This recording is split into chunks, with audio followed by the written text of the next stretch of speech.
बढ़ता जा रहा है। बीजेपी गठबंधन और कांग्रेस गठबंधन के बीच में महायुति जो है वो रफ्तार पकड़ती दिखाई दे रही है। 81 सीटों पर आगे प्राची। और देखिए, अगर हम यहाँ पर पार्टी वाइज बात कर लें तो झारखंड में बीजेपी 29 सीटों पर बढ़त बनाए हुए है, आजसू 3 सीटों पर बढ़त बनाए हुए हैं। जबकि महाराष्ट्र में अगर आप पार्टी का ब्रेकअप देखेंगे तो बीजेपी 41 सीटों पर बढ़त बनाए हुए है, जबकि कांग्रेस 23 सीटों पर बढ़त बनाए हुए है। शिंदे गुट भी 23 सीटों पर बढ़त बनाए हुए हैं, यानी कि बराबरी है कांग्रेस और शिंदे गुट की। जबकि उद्धव गुट जो है वो फिलहाल पीछे नजर आ रहा है। वही हाल झारखंड में हमें नजर आ रहा है। झारखंड में 29 सीटों पर बीजेपी ने बढ़त बनाई है, जबकि जेएमएम 12 सीटों पर बढ़त बनाए हुए है। यानी रुझानों में बीजेपी प्लस यानी कि एनडीए जो है झारखंड में वो बहुत आगे निकल गया है और 50 सीटों के रुझान सामने आ गए। और बड़ी खबर यह है कि ईवीएम के वोटों की गिनती शुरू हो गई है। अभी तक पोस्टल बैलेट की गिनती हो रही थी, अब ईवीएम खुल चुकी हैं, यानी ईवीएम से वोटों की गिनती शुरू हो चुकी है। और अब ये रुझान है वो और भी बदलेंगे। जैसे ही ईवीएम की गिनती शुरू हुई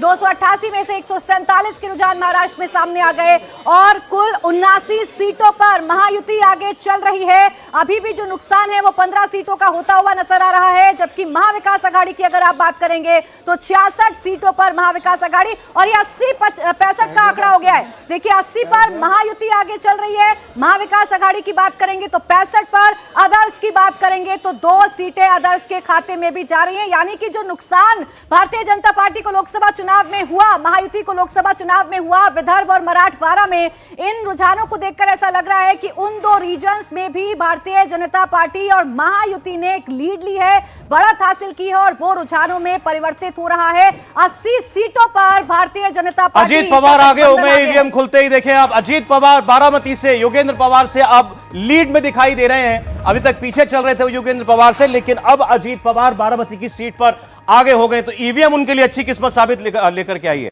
निश्चित रूप से देखिए, अजीत पवार का जीतना तो लगभग तय था, लेकिन ये बात भी सही है कि जिस तरीके से 2019 या 2014 के चुनाव में उनको जो लीड मिलती थी कि 1.5 लाख से ज्यादा वोटों से जीतते थे, वो सिर्फ नॉमिनेशन के लिए आते थे, उनको पता रहता था कि यहाँ मेरी जीत कितने मार्जिन से होगी।